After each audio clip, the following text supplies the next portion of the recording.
Tak máme tu opäť Volkswagen Touareg 3. generácie a pokúsime sa opäť ten katastrofálny zvuk dostať na nejakú vyššiu úroveň. Zákazník od nás dostal aj Bluetooth modul, aby mohol používať aj YouTube. A počujete, tie emócie sú tu nulové v tomto modeli vozidla.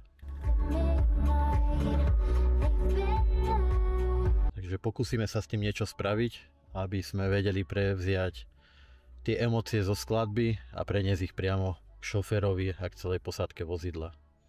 Samozrejmosťou je, zachováme komplet celý infotainment, všetko zostane pôvodné, žiadne káble sa nebudú strihať, všetko bude funkčné tak ako z výroby, akurát to trošku vylepšíme, trošku viac.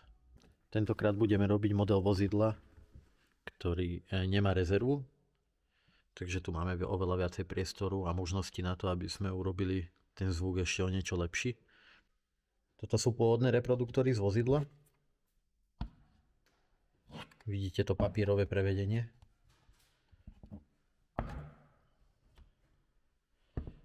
Toto sú komplet náhrady od Helixu. Jedna k jednej a bude to perfektne pasovať. A hlavne vidíte ten rozdiel. Už dokončujeme jedny dvere. Vidíte kabeláž pekne. Plug and play. Nič sa nemusí cvakať, rušiť, ničiť. Všetko je na originál kabeláži. Je to možné demontovať. Tak, vozidlo máme hotové.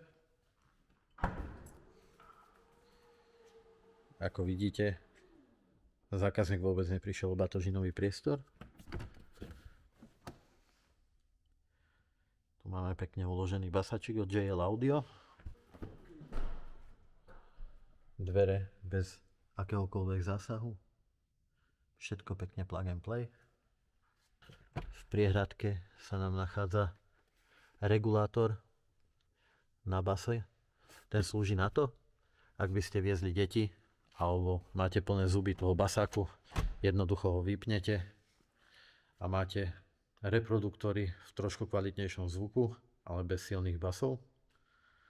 A takisto infotainment zostáva komplet neporušený. Všetko ako originál, len zážitok a prenesenie tých emócií zo zvuku je na úplne inej úrovni. A tu už máme skúšku vozidla.